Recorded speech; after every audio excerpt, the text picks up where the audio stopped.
Dark Isles, Yekaterina, by Bran Shinomiya. Chapter 2. Sasha was waiting by my command chair when I entered the bridge. His nose peered at me along with his beady eyes. "Officer on deck," he called out. Everyone immediately stood up. As you were, I replied as I reached my station. "You're late again and Boris is drunk," Sasha said, pointing over at Boris. "I do not need you to tell me every time I'm behind schedule," I said without looking at Sasha. "Boris!" "Yes, Commander?" Boris called out. I turned and noticed that he was at the helm, wearing a pair of dark sunglasses. They hung at the bridge of his nose. "Talk to me," I said. He nodded. "According to the Soviet Federal Fleet Handbook, Section 2, Subsection 9, Article 3, no personnel is to be allowed to report for duty drunk." I nodded. "That's right, keep going." He cleared his throat. "However, may I add, nowhere does it say that you cannot report for duty hangover. That is, Commander, a loophole that I have been exploiting ever since I got out of basic." All his effort at following the rules and cheating the system made me laugh. "He has a point," I said, shrugging. Sasha let out a growl, explaining that the officer on duty should always report for duty early. Fed up with Sasha's constant complaints, I snapped at him. "Sasha, feel free to take an extra 3 minutes off." Sasha glared at me. "I feel I should get an extra minute added." I sighed, staring up at the ceiling, my shoulders sagging. "Fine. Take an extra 4 minutes off. Your ass." Sasha grinned and left. I slumped into my command chair and pulled up the ship's system display on my screen. A few more subsystems were offline. I looked to see Abbas walking around the bridge from station to station. Everyone stiffened as he stepped behind them. Suddenly, I felt the urge to look through my messages. I've never had this feeling before, mostly because I never received any personal messages. I looked at the radar station, more importantly, Anatoly, the man next to Mikhail, who was tasked with intercepting and decoding enemy communication. He glanced back at me. "Ma'am, we received this and I printed it out for you. I did not read it," the comm specialist said, standing next to my chair and holding out a file folder. I took it and dismissed her. I waited until she was gone before gritting my teeth and let it out a sigh through my nose. I opened the folder, trying to make sense of the jumbled letters. My eye was constantly drawn to the white spaces between black ink-typed letters. I stared at the page for a moment before turning it over. The back was blank and the front was only a paragraph long.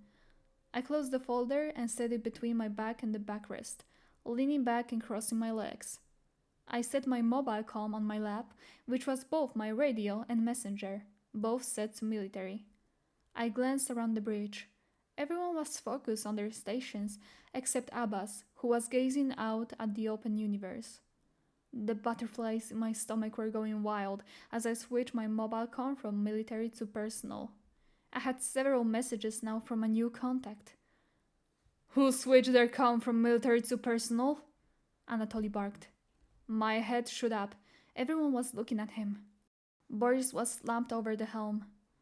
"I'm too hungover to do that, Tolly." Abbas was stone-faced at the front of the bridge. "That would be me," I said. All eyes fell on me and I began sweating inside of my uniform. Abbas was burning a hole through me with his eyes. "Commander, this is a major breach of protocol," Anatoly said. "Shit, I need an excuse." I looked at the clock. 2 past midnight. 1st December 1915. "Yes, but the ship's clock is still considered offline, and I'm trying to find out the date and other important news," I explained. "Message Moscow," Abbas shrugged. "I would, but I wouldn't receive a reply for another 2 days. Starting all replies are prioritized," I said. Everyone looked at him and then back to me. "Anatoly, fill out a report and have Abbas sign it." Abbas started walking.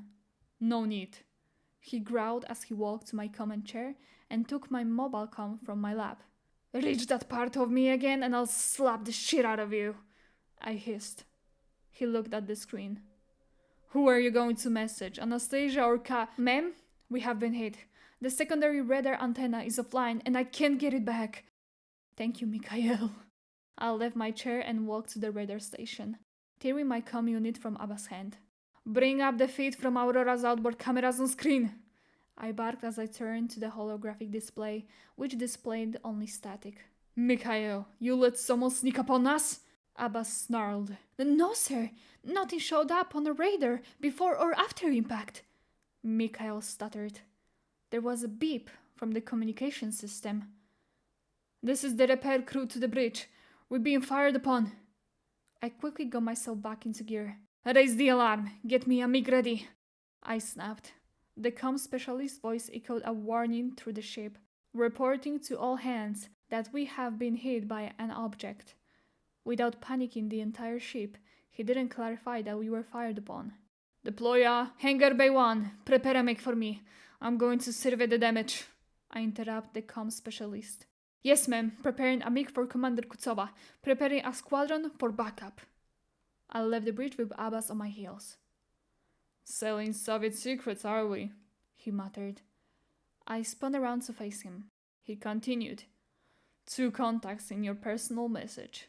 Anastasia Zaitsev fled from Russia to Japan and married one, Ryo Akiyama, as the Bolsheviks took over Russia. I wheeled a blank expression across my face as he continued. Kaito, 19, and lives in Toyota, I believe. I turned back around. Yes, I sweet old pod of shit you're pouring out. I hoped he didn't catch my mistake. Maybe you're not selling Soviet secrets. He laughed as he started to follow behind me. Thankfully, he was silent for the rest of the way to the hangar bay. I have to warn Anastasia and hope Abbas doesn't know the truth about Kaito. Shouldn't you be ordering your dogs around? I hissed. They know the routine, assholes and elbows. My job is to keep an eye on you, he said. I stopped walking. In front, now, I ordered. He grinned as he took a few steps past me. We started walking again, my thoughts swirling. How to keep Anastasia safe? And then there was Kaito. So, why are you going out instead of a pilot? Asked Abbas.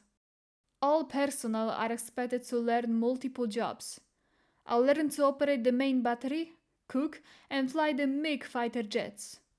He laughed and muttered that he felt sorry for whoever had to clean the mess I would leave in the kitchen. I shook my head. Crewmates were almost slamming themselves against the wall to get out of Abba's way as we went down a few floors. Soldiers stationed themselves at various hull intersections in full combat armor and equipment. Is that necessary? Abbas peeped up. Protocol says anytime the ship is engaged, soldiers are to prepare for possible boarding. You're good with protocols. They snapped to attention as Abba walked past. When I stepped past them, they chanted the Soviet battle cry, Ura! Gradually, the number of soldiers lessened until it was just Abbas and me. We were halfway to the hangar bay when he said, Listen carefully, you little shit. Go out and fly your little jet and see what happened, then come straight back. I don't trust a mechanic assessment while we're being fired upon. I placed my hands on my hips. Well, aren't you cute when you're angry? It's my job to make sure you remain alive and safe, so I have to assume the worst. He turned away and kept walking, silent. It was a relief when we finally reached the hangar bay. Remember, Kutuzova, go out, check, and come back. Before I could say anything, he stepped around me and was gone. I entered the enormous hangar bay. I looked up 3 stories to see only one MiG, 509. Interceptor, hanging on a catapult. The planes were designed to fight both in space and on a planet. The cockpits weren't pressurized and the flight suits acted like spacesuits. Commander, follow me, said a young female crewmate as she approached me. She led me to an elevator and handed me a helmet and a flight harness. The helmet was white, emblazoned with a red sickle running through a red skull on the back. She helped me into the harness and plugged the climate control unit into my suit. The climate control module sat in the small of my back. Next, I put on my helmet and she plugged in the rebreathing apparatus, which recycled the pilot's exhaled air. Finally, the flight boots, which had magnetic soles. It made walking a tremendous effort, every step a thunderous thump. I almost had to lean on one side of my body, pull back and swing my body weight with every step. There was a cushion with a magnetic bottom that held me in the pilot's seat. She ushered me onto the elevator. Leaning in casually, she pressed the button and then leaned back. By the time I reached the third floor, my lower back was killing me from the weight of rebreather and climate control module.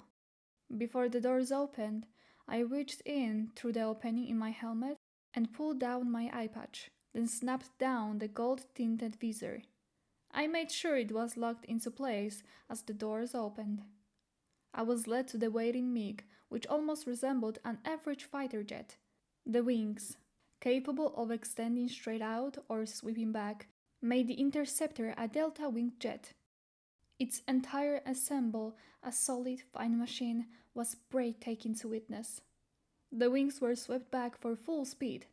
A flight crew member ran over and helped me into the jet. He saluted once I was locked in.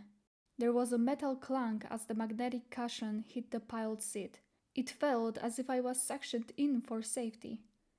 The engine was already on and vibrating, waiting for full throttle. I went through the system check, and thankfully, its systems were in much better shape than the ship's. All functions were online and in working order. I looked to the screen for the rear-facing camera and saw a picture of the pilot's wife and young son. The canopy was slammed shut. "This is Commander Kutuzova. Call sign Black Dolphin to Aurora," I announced. A voice came over the speakers. "We are receiving Black Dolphin. Hold on for the ride of your life." I quickly crossed my arms over my chest and tightened my abdominal muscles as the catapult shot down the railing, taking the MiG with it and forcing me back into the seat. I felt entirely strapped in, like a straitjacket. I was beyond uncomfortable up until the very brief moment of crossing through the hangar's force shield. I suddenly felt myself become weightless. There was a sharp, ear-piercing hiss as the pressure in the cockpit bled out into space. I took the control stick in one hand and the throttle lever in the other, shunting them both towards. This forced the MiG to drop into a drastic nosedive. I guided the jet carefully, flying along the ship's hull. I reached for the camera tucked in the breast pocket of my suit. With one hand, I took a picture of the galaxy out of the top of the cockpit canopy. It was a blissful sight to behold. I reached the bottom of the Aurora and headed towards the secondary antennas, checking my rear-facing camera to see if I was being tailed.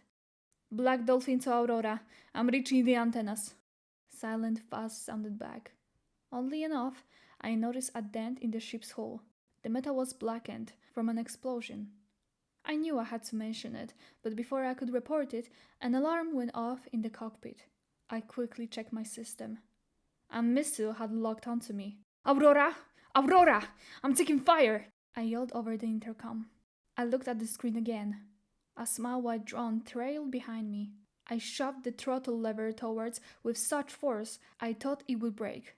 This rolled the MiG to dive, trying to shake the missile. It followed, and I banked left. Both the missile and drone were still right on my tail. I waved from left to right. I could feel the sweat dripping down my face. My heart, beating 1,000 times per minute, was on the verge of jumping out of my chest from the adrenaline. The missile followed every back and forth motion I tried. Everything I ever learned about dodging danger was being tested at that very moment. I drew closer and closer to the stern of the Aurora. I knew it was a heat-seeking missile. I drove and pulled back on the control stick, flipping the jet completely on its back.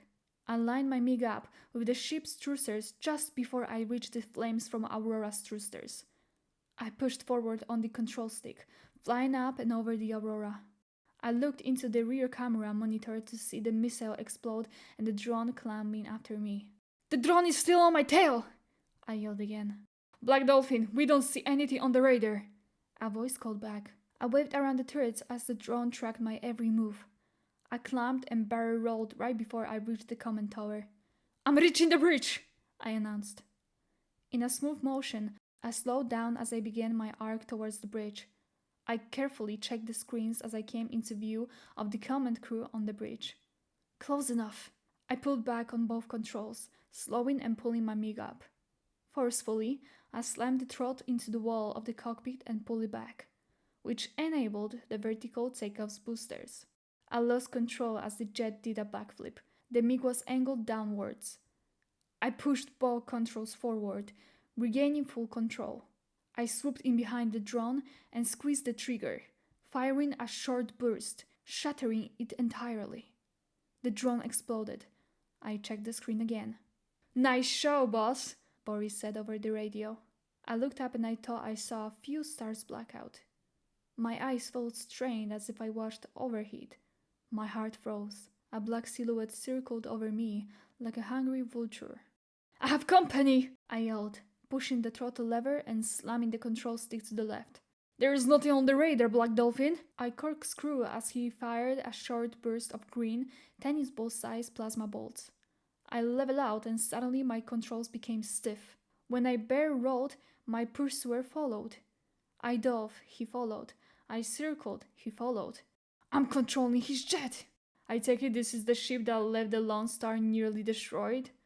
said a man with an American accent. He rocked from side to side, rocking my jet from wingtip to wingtip with large green plasma bolts. "Aurora! Aurora! I need a backup!" I shouted over the radio. "You're being jammed," the American replied as he fired again. One of his rounds struck my cockpit canopy and shattered it. I corkscrewed again and he followed, firing the whole way through. His plasma bolts kept striking my MiG from every direction. I jerked my stick back and forth. Finally, I slammed the throttle forward and climbed higher. "Ura!" I screamed as I saw a squadron of MiG 1919 fighters diving for me. I passed right through their formation and looked at the rear camera screen.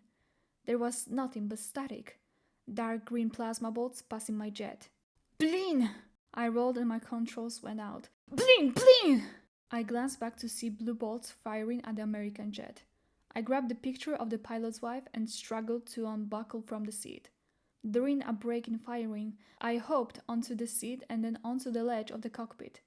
I squatted and leaped out, abandoning the MiG. I flew towards the glass of the bridge windshield. Bright stars exploded across my vision. I was blinded by the impact. Pain shot through my ankle and up my body when my feet hit the thick glass. I collapsed and found myself stuck, all thanks to the magnetic cushion. I struggled to get on my feet. "You, want some help up there?" Abbas asked over the radio. "I got this," I grumbled as I managed to dislodge myself. I sighed from the recent chaos and began my painful trek to the nearest maintenance airlock. I looked back, noticing a red light zipping by. It was the American jet. I looked closer and saw several MiGs swarming around the bridge like hornets. The Aurora anti-aircraft guns had opened up. I couldn't hear the sound of firing or feel the recoil. I guess that was the benefit of being in space. An airlock hatch popped open in front of me. I pried my boots off the hull of the ship and flipped as I began to float. I grabbed the ladder and pulled myself down, trying to keep the magnetic soles of my boots away from the ladder. I was incredibly relieved to still be alive.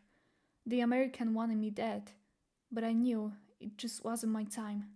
The hatch slammed shut, and the long process of pressurization began. I managed to get out of the fly harness and magnetic boots. There was a pair of regular military boots in the airlock.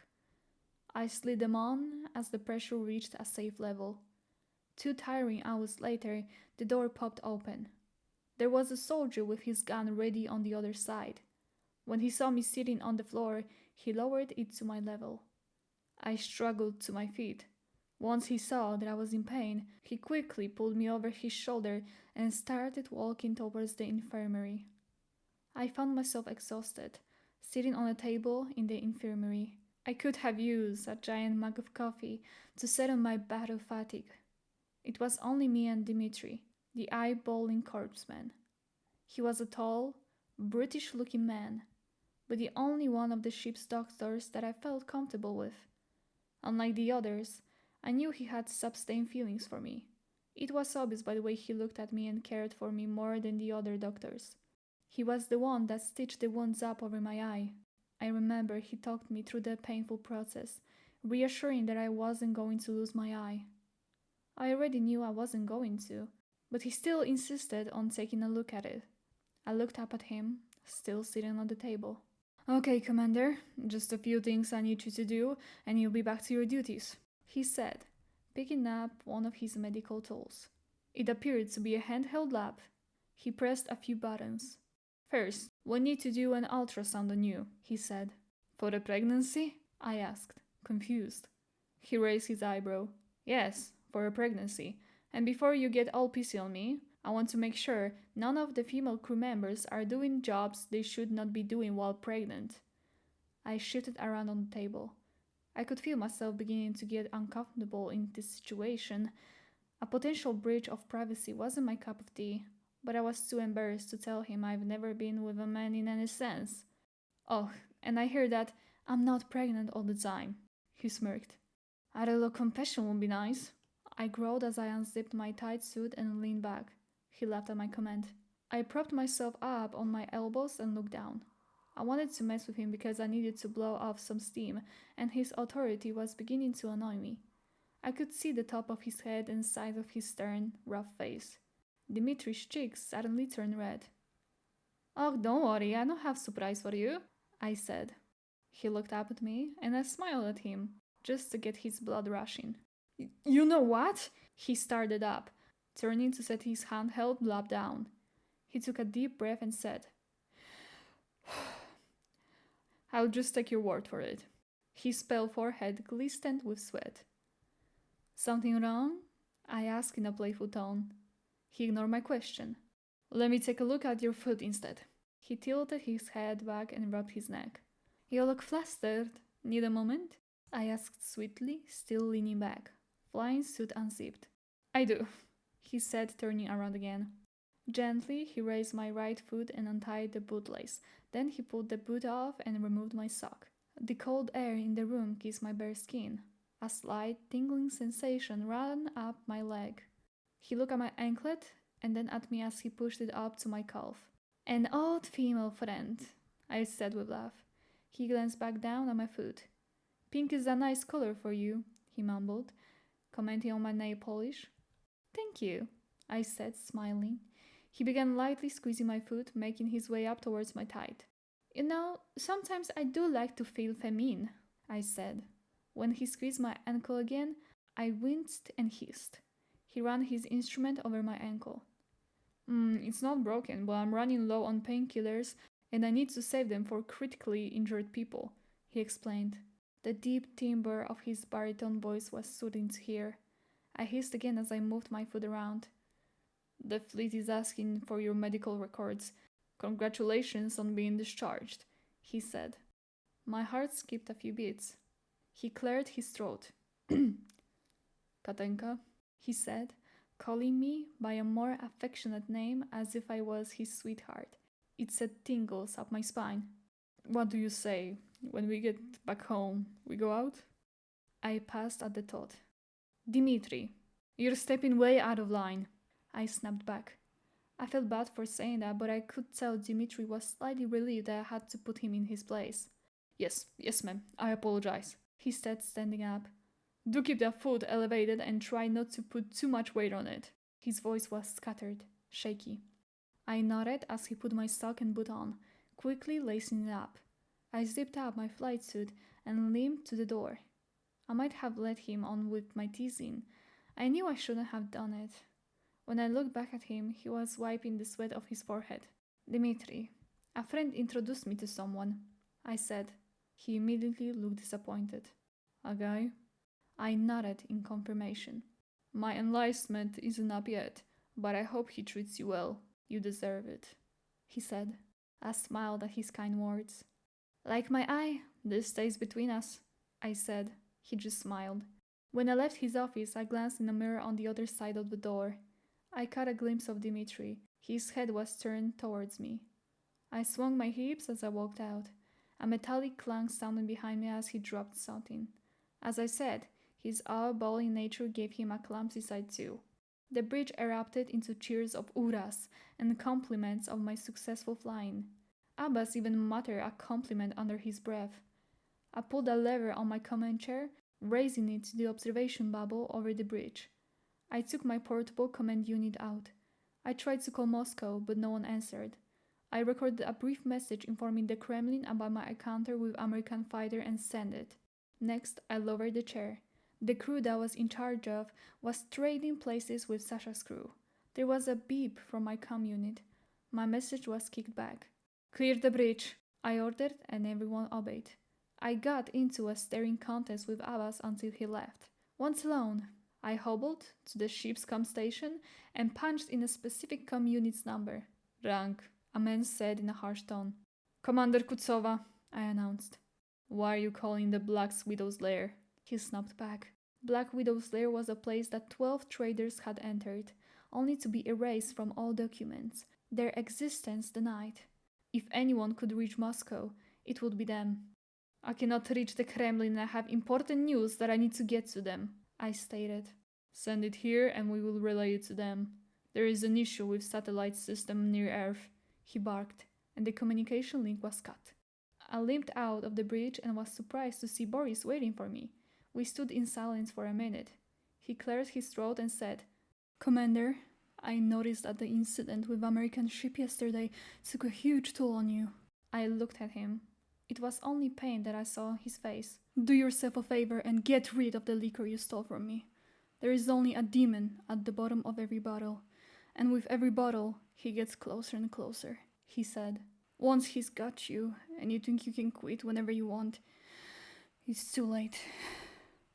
He took a brief, shaky breath. "It's too late to try quit drinking, and you'll die if you do. And that is when your torment truly begins." The doors opened and he stepped out. "Is it too late for you?" I asked. "I have resigned myself to my fate," he replied without looking back. I thought about what Boris had just told me as the door shut. I looked at my blurry reflection in the doors. Even though my reflection was blurred, I didn't like the woman that was staring back at me. I had just finished showering and was drying off. When I lowered the towel from my face, I jumped back.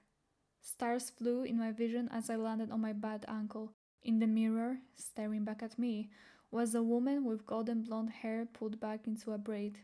She was in an American Navy uniform, looking at me curiously, like she wanted to ask me something. Suddenly, she was gone. I limped out of the bathroom into my room. I jumped as my comm unit rang. I wrapped up my towel around me as I walked to it. I answered and Kaito's cheeks turned bright red. The butterflies went wild in my stomach. "Oh, sorry, I didn't," he stuttered. "Please, it's not like I'm naked." I sighed. I left my chair to put on an old hockey jersey and made my way back. "What happened to you?" he asked. I quickly made up a lie that I stepped wrong while carrying a shell and hurt my ankle. We talked for a while.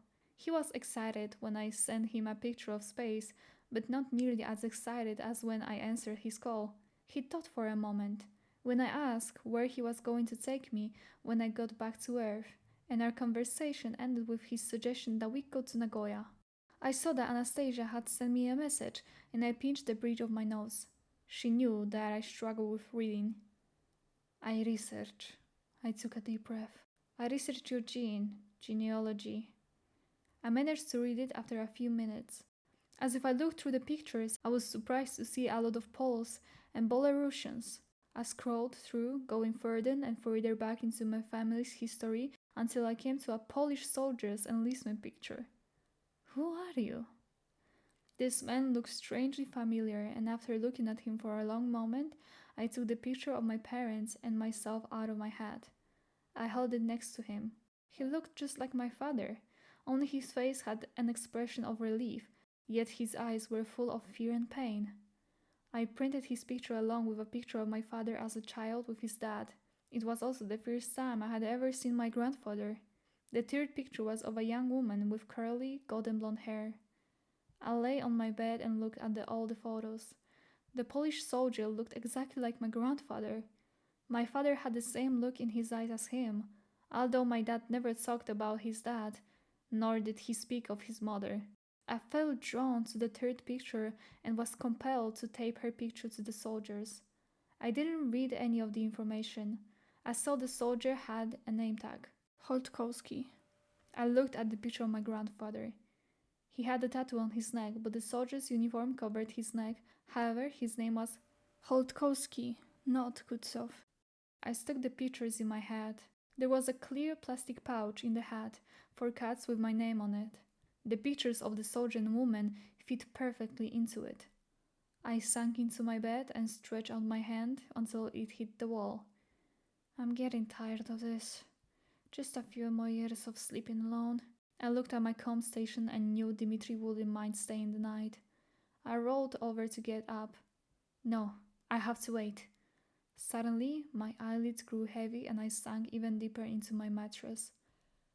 The lights in my quarters were still on.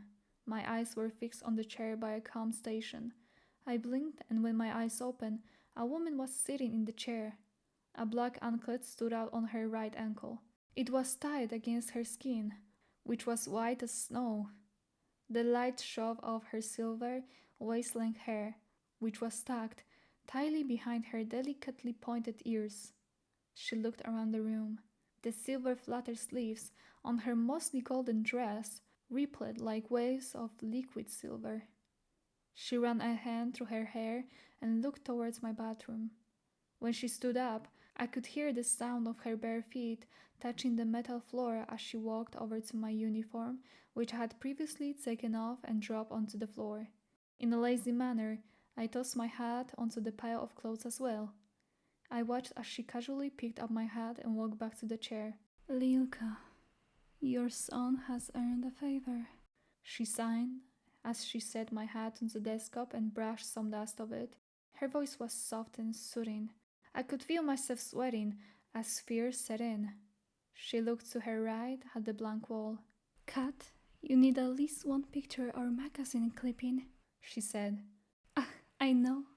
The screen on my comm station lighted up and began to ring.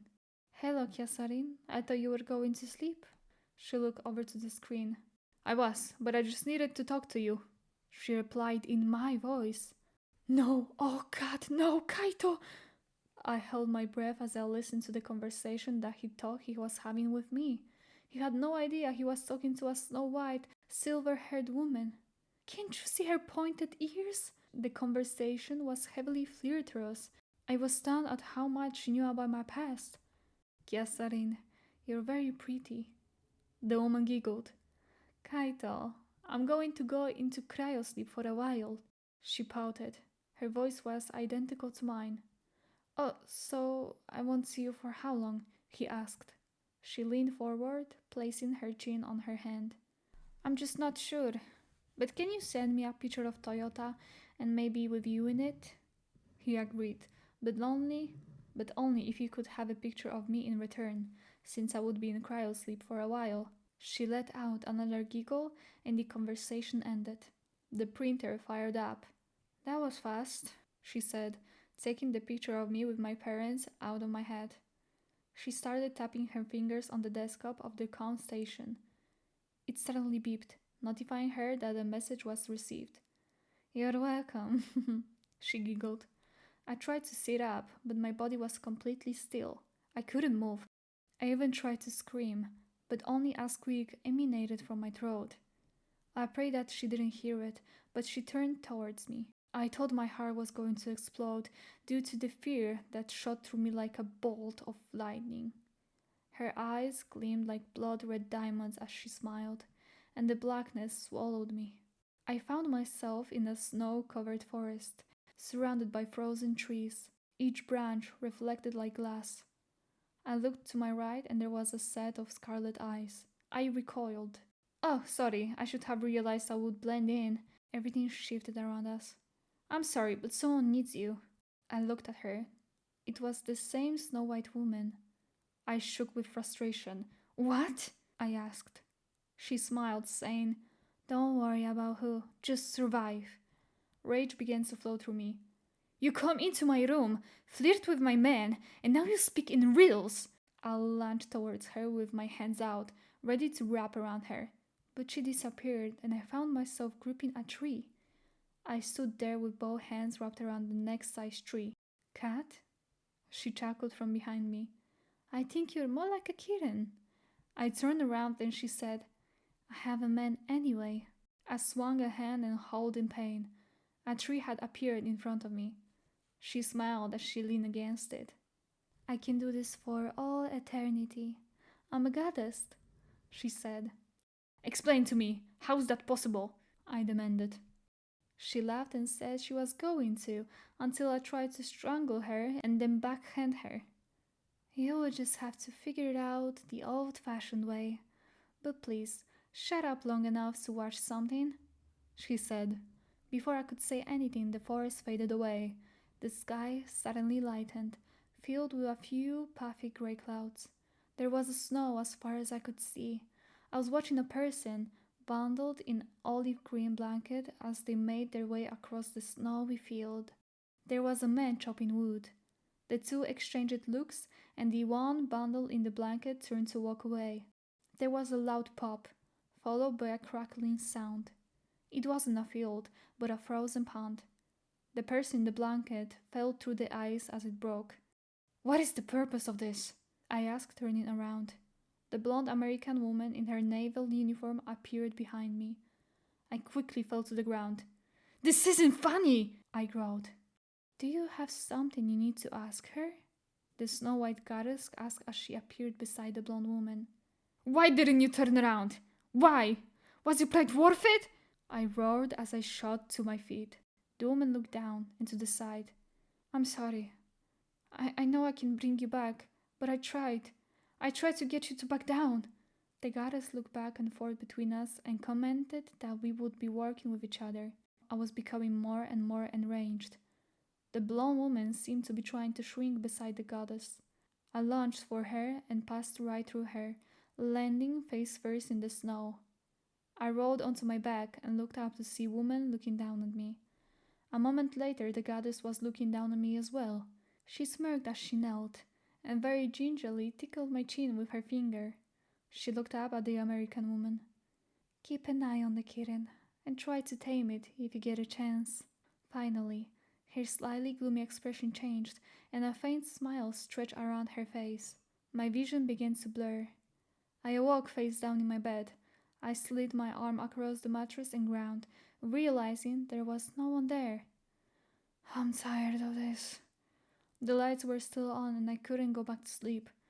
I got dressed in a camouflage uniform. It wasn't even close to my shift, but I took my hat off my desk. I dropped you on the floor earlier. I looked at my hat and then at the wall.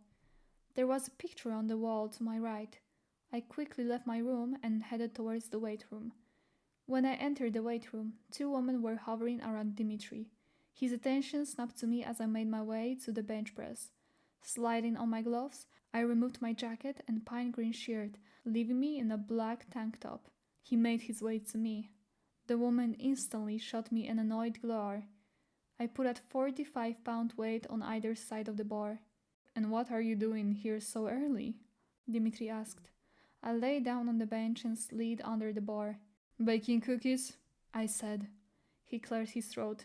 That's a 45-pound bar. That's 100 and... I grunted in return and lifted the bar. He laughed as he got in a position to spot me. 10 reps with 155 pounds. I'm surprised. You're a small woman, he said. You look like you had a nightmare. I returned to the bar. You could say that, I replied. He made the offer to listen if I wanted to talk about it. He even reminded me about the therapist on our ship, or said I could stop by his office. His options didn't fall through my mind. Dimitri stayed with me through the rest of my workout, spotting me on the bench press and holding my feet down while I did sit-ups. It was at least comforting having him there. I thought about what he said as I showered, put on a clean camouflage uniform from my locker, and left the weight room for the bridge. Someone needs you, a female voice said in my head. The crews had already changed. Sasha opened his mouth to say something as I stood in the doorway. Boris, outside, I said. He was in his flight suit. To my surprise, he didn't have his sunglasses on. Sasha tried to join us in the hall, but I pushed him back into the bridge. Boris, after what you said yesterday, I want you to see the therapist on board, I said. He shifted around on his feet. Listen, I'm coming to you as a friend who is genuinely concerned for you. He looked down and cleared his throat. Next, I'm going to be your commander ordering you. He looked up. And after that? He asked. I knew it was a joke. I'll send Abbas as your babysitter. He laughed. Boris, I'll be checking in with the therapist. I dismissed Sasha immediately upon hearing nothing happened on his watch. Everyone glanced at Boris. I received news from the Navy that we were 3 years away from Earth. I pressed the button for the ship's PA system. All hands, hear this. Sasha, return to the bridge. I needed to find out the crew's rotation schedule.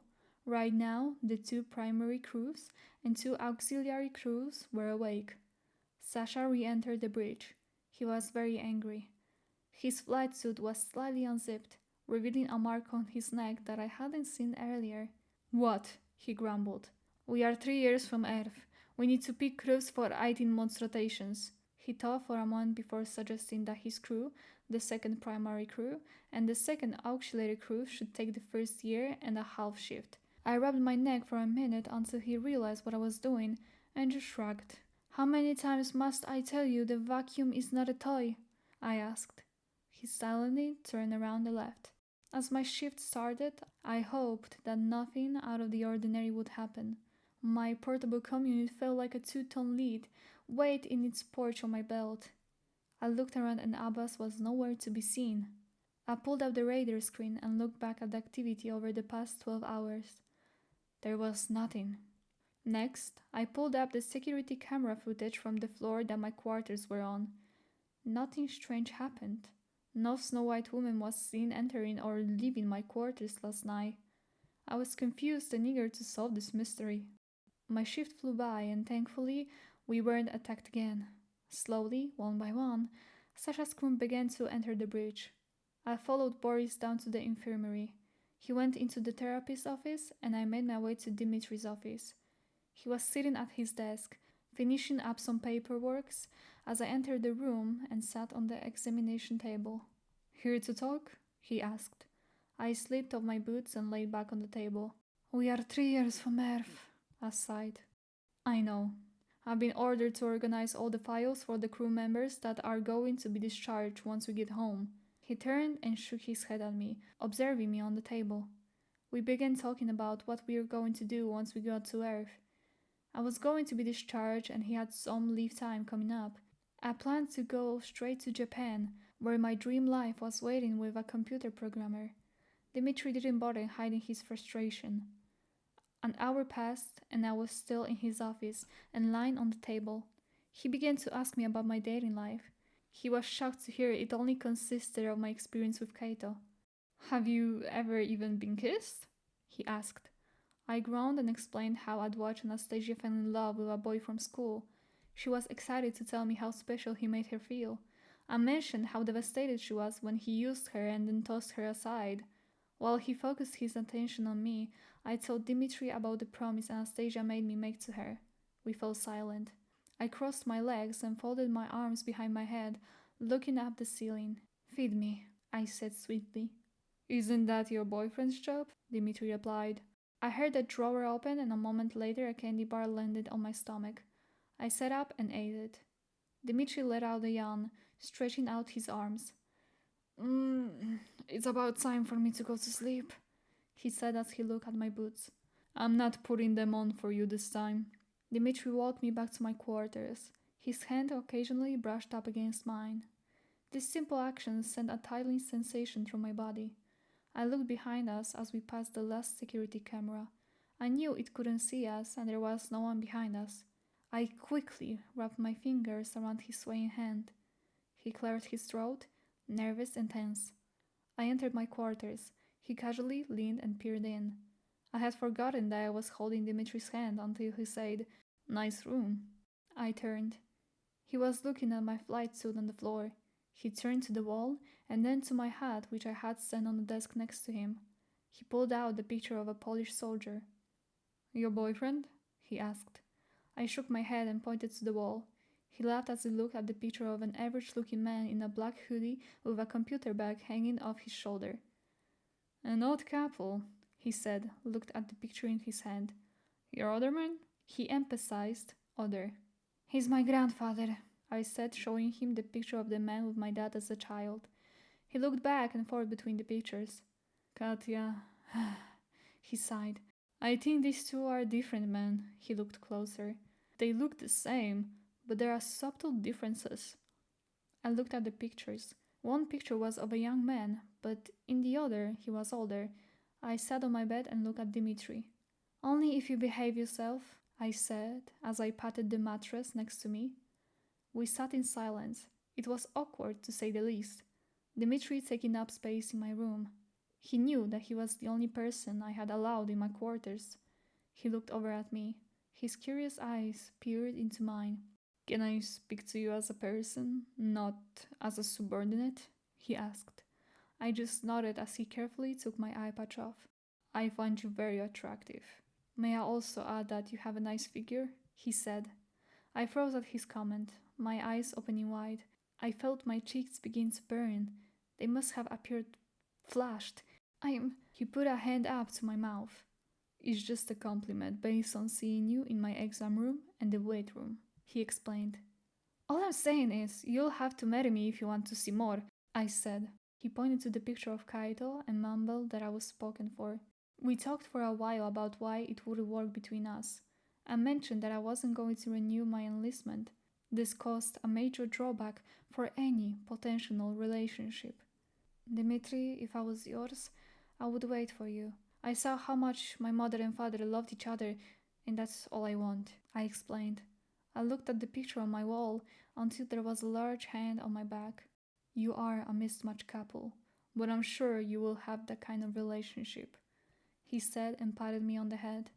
Kat, as your doctor or vet, I suggest you take a shower and get some sleep, he said and left. I immediately called Kaito. The comm unit rang for a moment and then stopped. I tried 3 times, but had the same result. I stood in the shower stall, looking at myself, wondering what Dmitri was talking about and what he saw when he looked at me. I opened the door of my shower stall and fell back. Sitting on the countertop was the American commander. I stood and wrapped a towel to quickly cover myself. Oh, please, it's nothing I haven't seen before, she said in her southern drawl, just as I remembered from that day. I'm a woman too. I tightened the towel around my chest. What do you want? I demanded. I left my shower stall, trying to keep my distance from her. She was see-through like a ghost. She leaned back on her arms. You forgot. The goddess you talk to can't protect you outside of her jurisdiction. That'd be a good word for it. She hopped off the countertop and began looking through the cabinets and drawers. So, she caught me as I was knocked into the afterlife and persuaded me into watching over you, she sighed. Once I saw that she was preoccupied, I left the bathroom as quietly as I could and ran out the room right through her. I have a feeling something bad is going to happen, she said. I turned around. I can feel it in my bones. What bones? I asked, passing a hand through her. She shrugged as she disappeared. I dropped onto my bed, not even bothering to take off the wet towel. The darkness quickly swallowed me. I found myself standing in the dark graveyard. I looked up. The sky was accompanied by a full moon. Stars shone through the few clouds left after a long, dreadful day. I heard the ground shifting behind me. I turned to see a mound of dirt growing higher by the second and someone grunting as if they were struggling. It was a woman's voice. I stepped back as I saw white bones showing through the dirt as it fell away. I found myself looking into empty eye sockets of a skeleton. Let's try this again, said a familiar female voice with a deep southern drawl. Something bad is going to happen. I can feel it in my bones. I turned and walked away from her. I was starting to feel annoyed. I heard the subtle sounds of grass rustling, leaves crunching, and twigs snapping as the skeleton walked beside me. You're about to get out of the military, and bad things happen to people that are about to get out. I stopped and turned. So I'm going to die? I asked her. She shrugged. I don't know. I'm a ghost, not a fortune teller. She sat on a headstone, putting her elbow on a knee and her chin on her knuckles. It feels like it's going to be something worse than just your death. I stood there looking at the skeleton. What's your name? Alex Lockhart, but I also go by Mara. She stood up, walked past me, turned, took her head off, and threw it at me. Shocked, I threw it back. She caught it and passed it right back to me. Did you know your Cherokee grandmother's ghost is active? She asked. Cherokee grandmother? I asked, confused. She's preoccupied, which is why I'm here watching after you. Alex explained as we continued passing the school back and forth. There was a flash of light in the sky. It looked like an explosion out in space. What was that? I asked, dropping the school in front of me. I carefully watched the sky, but nothing happened. There was no other flashes of light. I looked at the headless skeleton.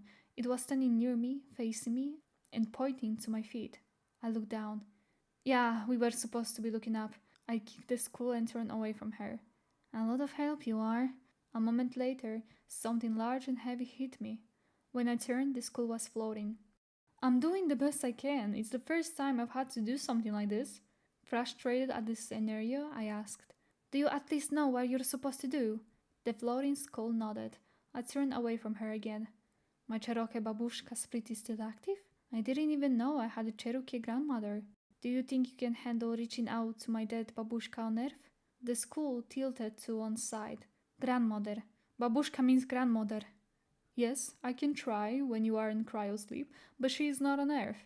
I threw my head back and let out a growl of annoyance. Just find her and figure out what you need to do. I looked to the graveyard around me. A large house stood crooked on its foundation. The trees bent and twisted. I feel like I'm in a cartoon. This is the scene from a cartoon. I looked back at the skull. I can read your thoughts. What is your tattoo? The floating skull jerked its chin towards my left shoulder, where four smart purple diamonds formed to make a large one. My favorite sci-fi character had them on her wrist. Do you have something important to show me? The skeleton walked over and set the skull on its neck. I hoped that it would change into the ghost of the woman, but that didn't happen. She explained that the goddess just revealed details to her as they became relevant to my current predicament. I do have some advice for your love life, though. I leaned against a tree and crossed my arms. Oh, this ought to be good. You'd better off going for the Russian guy, Dmitri. I looked over at another tree. Beneath the branches, there was a dark shadow with two horns rising above its head. Alex followed my gaze. I'm not projecting that image. Do you feel afraid? I shook my head left to right. That's good. Just as soon as the shadow appeared, it was gone.